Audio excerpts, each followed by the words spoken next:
Hey, I'm Adam from Wayzn, and today I'm going to do a Wayzn comparison where we're going to compare the Wayzn Smart Pet Door back there to a sliding glass door, pet door insert.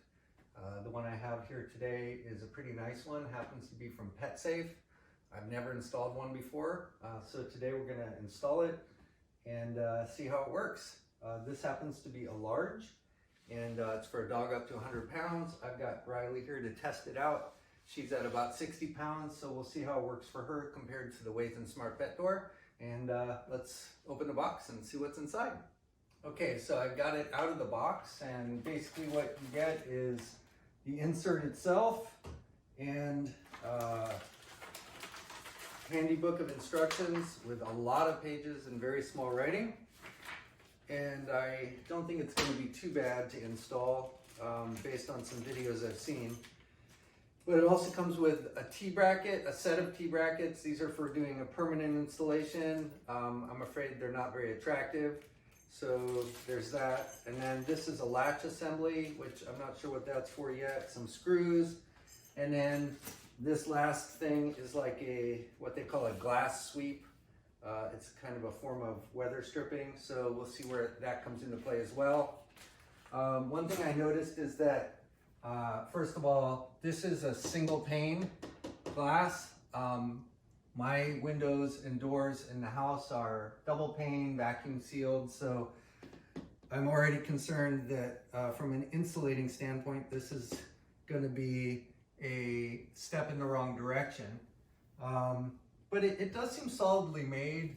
It doesn't seem flimsy. You can see it's got this adjustable height mechanism, which is great. And then I also see there's this potential to, I guess, make the pet door unusable by inserting and removing this heavy-duty plastic shield, if you will, in front of the door itself. So nice to have, I guess. Not exactly attractive, but okay.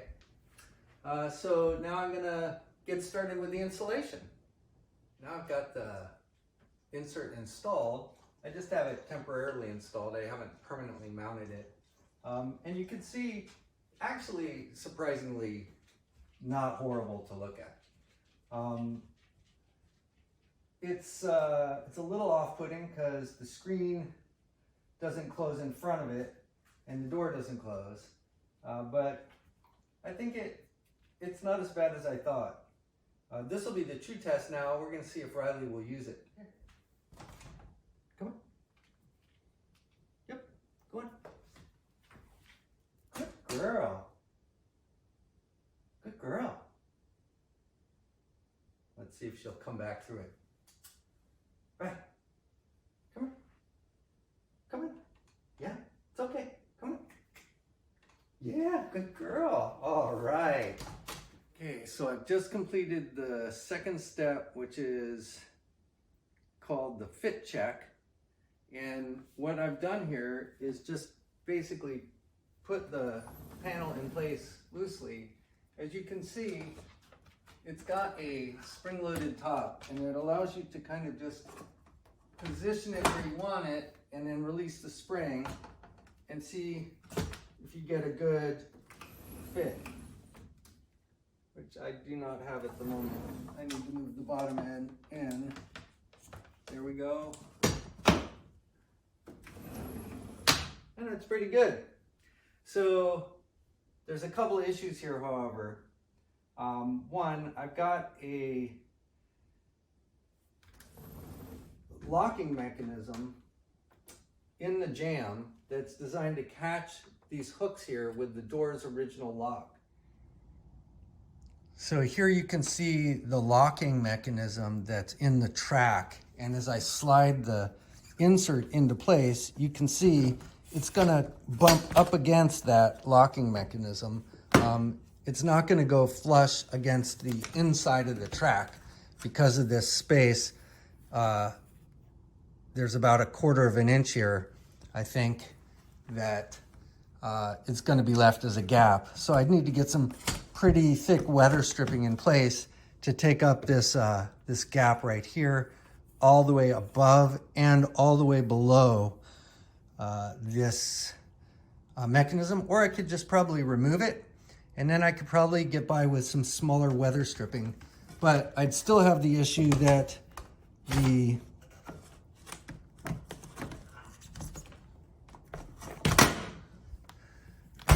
gap here. So there's still a thumb's gap between the insert and my track because my pocket is so wide there. So I still need some kind of solution here for weatherproofing to take up that gap.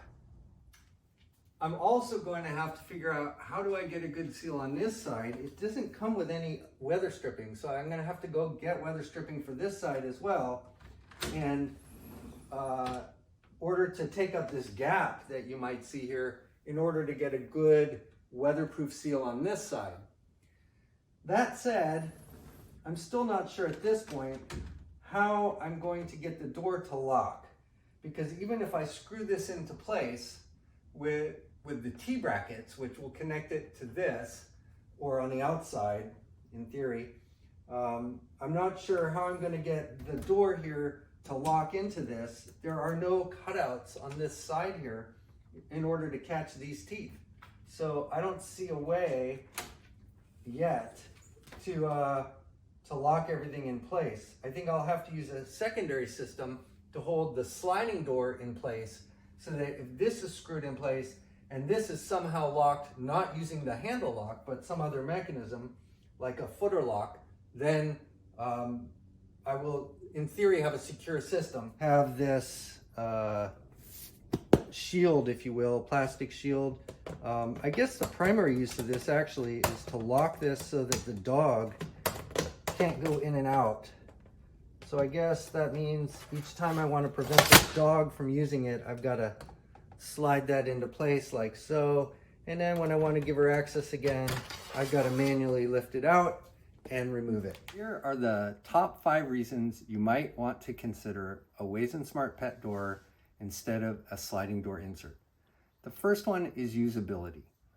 One of the main differences between Wayzn and the sliding door insert is that Wayzn lets your dog walk through the opening that it's always gone through.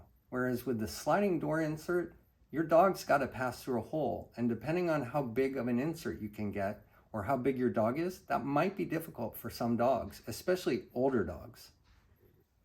With the sliding door insert, it's probably going to be impossible to walk through. But with Wayzn, you can pivot it out of the way and walk through the door normally anytime. Number 4 is attractiveness. And this one is subjective, but we designed Wayzn to blend into your home, whereas the sliding door insert is definitely something that you're going to notice every day of your life. Number 3 is weather resistance. One of the major complaints about sliding door inserts is they're not very weather resistant. Even if you're able to fill all the gaps around all the sides, they're still usually single pane, and hot or cold can leak through. Whereas with Wayzn, it maintains the integrity and weather resistance of your original door. Number 2 is ease of installation. With the insert, you're going to need tools, you're going to need additional materials, and you're going to need a few hours. You may even need a contractor to do the job properly. With Wayzn, you can install it in a few minutes with just a screwdriver, and you can remove it just as easily with no damage. And the number 1 reason you may prefer a Wayzn to an insert is control. With the insert, you get almost no control. It's either open or closed. You can invest more money and get an insert with a smart door, but you still may not achieve the same level of control that you're going to get with Wayzn. The Wayzn Smart Pet Door gives you total control with 4 ways to operate your door. You can use the onboard motion detector to let your dog out automatically. You can use the app, which works great in conjunction with whatever camera you may already be using to monitor your doorway. You can also use the Wayzn mobile app to set a schedule, control how long the door remains open, or even how wide it opens. You can use your voice with Alexa, or use an Alexa routine triggered by a camera. And you can use the Wayzn Pet Tag to give your dog full control over exiting and entering, if that's appropriate for your yard. Thank you for watching. Hopefully you found this useful. If you're still unsure what type of pet door is best for your house, please check out the dog door buyer's guide that we put together, and it's available for free at wayzn.com. And I hope you and your pup have a great day.